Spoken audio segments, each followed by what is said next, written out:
સ્વાગત છે તમારું અમારી અનોખી મુલાકાત યુટ્યુબ ચેનલમાં। તો કહેવાય છે આપણું ઉત્તર ગુજરાત પૌરાણિક ભાતીગળ અને જે જૂના સ્થાપત્યોથી ભરપૂર છે। તો આજે તમને એક એવી જ જગ્યાએ લઈને આવ્યા છીએ, ધારપુર દેલવાડા ગામમાં, કે જે આવ્યું છે મહેસાણા જિલ્લાના બેચરાજી તાલુકામાં, જ્યાં છે સિગોતર માતાજીનું મંદિર। અને ત્યાં એવું કહેવામાં આવે છે કે ગંગવા કુવાની સિગોતરમાં। તો આ સિગોતરમાંનો ઇતિહાસ કંઈક અનેરો છે, જે અમે તમને જણાવીશું। તો સૌ પહેલાં કરી લો માતાજીના દર્શન અને આપણે પછી કરીએ આખા ઇતિહાસની વાત।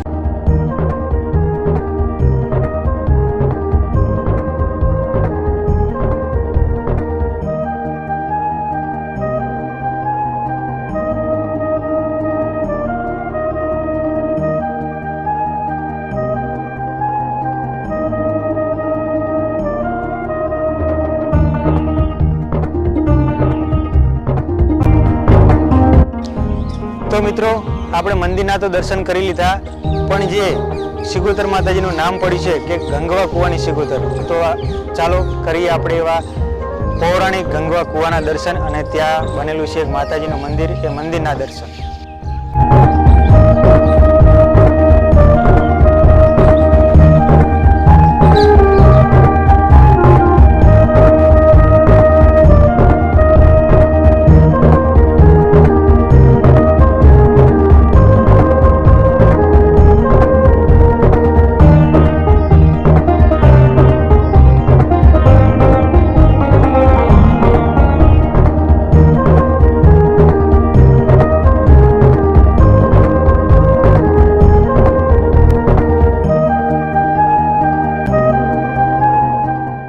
કે આજે તમે નિહાળી રહ્યા છો એ 1000 વર્ષ પહેલાનો પૌરાણિક કૂવો છે।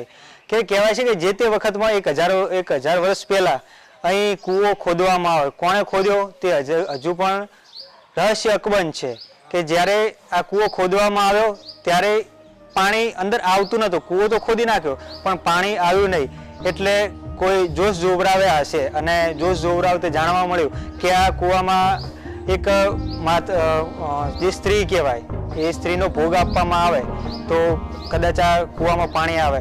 અને એવા વખતે સતી માતાજી કહેવાય કે ભાઈ એવે સતી માતાજી સ્ત્રી આવ્યા અને કૂવામાં એમને ભૂસકો માર્યો અને કૂવામાં અચાનક પ્રાણી પ્રગટ થયું। ત્યારથી આ કૂવાનું નામ ગંગવા કુવાને સિગોતર માતાજીનું એવું નામ પડ્યું છે, જે અમને અહીં લોકવાયકા પ્રમાણે જાણવા મળ્યું છે। તો ચાલો તમને કરાવીએ આવા ગંગવા કુવાના પવિત્ર દર્શન। તો મિત્રો, વધારે માહિતી માટે આપણે આ જે ગંગવા કુવાની સિગોતર માતાજી મંદિરના જે પૂજારી છે એમને આપણે મળ્યા, તો એમને આપણને ઘણી બધી વાત કરી। તો આપણે વધારે વાર ના કરતા એમના પાસેથી જાણીશું ઇતિહાસ। શું નામ છે આપનું? મારું બચ્ચન। આ જે ગંગવા કુવાની સિગોતર માતાજી કહેવાય છે એમનો ઇતિહાસ શું રહેલો છે? એમનો ઇતિહાસ વળી લગભગ 1000 વર્ષ પહેલાંનો જો જૂનો ઇતિહાસ। એમાં માતાજી ચથી આવ્યા, કોઈ નહીં આવ્યા, એવું બધું કોઈ નક્કી નહીં। પણ અમારા જે વડુવા એમ કહે કે આ કૂવો ખોદતા હતા એ વર્ષો થઈ ગયા, કૂવો ખોદતે કોઈ પાણી આવ્યું નહીં। પણ કોક શ્રી આમથી આવી અને પૂછ્યું કે જમ પાણી થતું નહીં, કે હવે ખોદીને થશે, હવે પાણી કૂવામાં થતું નહીં। એ શ્રી અંદર ધીમખો માર્યો એટલે પાણી ઉભરીને કૂવામાં બહાર આવ્યું, બરાબર। એ માતાજી થતા સાથ એટલે એ પછી સિગોતર નામ પડ્યું, ગંગવા કુવાની સિગોતર। બીજું અહીં અમે જોઈ રહ્યા કે આટલા બધા ગરબા ને એ બધું છે, તો આનું મહત્વ શું છે? એક આ ગરબા બધા નવરાત્રિમાં, પછી ચૈત્ર મહિનામાં જે બાધાવાળા હોય ને એમના મોનેલા આશીર્વાદ ગરબા રમાડવાના, સવારે માતાજીને હોય મૂકી જવાના। પછી અહીં જે કહેવાય છે કે કોઈ પણ ધામે જઈએ તો કોઈ રવિવાર હોય, મંગળવાર હોય, કોઈ પૂનમ હોય, કોઈ આઠમ હોય, તો અહીં કયા દિવસે વધારે પબ્લિક આવે છે? પૂનમના દિવસે ભંડોરો ચાલતો હોય, લગભગ 700-800 માણસનું રહોડું ચાલતું હોય। જમણવાળો બહુ પબ્લિક આવે, રવિવારે આવે, પૂનમે આવે, એ વધારે પડતી આવે। અને કંઈક મેં સાંભળ્યું હતું કે નવરાત્રિનું કંઈક અલગ મહાત્મા છે, એ શું છે?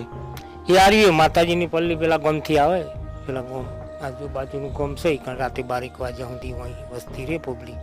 એ પછી જી હોમાતું મજેરી મોનતા હોય ને એટલે બધા મોનતા જી રેડતા મંદિરે આવે, મંદિરે માતાજીનું નિવેદ કરી અને પ્રસાદ વેચી મારવા 1 વાગ્યા સુધી। તો મિત્રો કહેવાય છે કે જે ઘી ઉમતા હોય તો ઘી ઉમતા જે આવે તો ઘીમાં ગમે એવા કપડાં જે આપણે રૂપાલની જે પ્રથા છે એ પ્રમાણે ગમે એવા કપડા ઉપર ડાઘ પડ્યો તો ડાઘ કોઈ દિવસ રહેતા નથી, એ ધોઈ એટલે જતા રહે છે. તો તમારો આભાર છે કે તમે અમને આવી સરસ માહિતી આપી. તો મિત્રો આવી સરસ મજાની રસપ્રદ માહિતી અને પૌરાણિક વાતો સાથે મળતા રહીશું આપણી આ જ ચેનલમાં.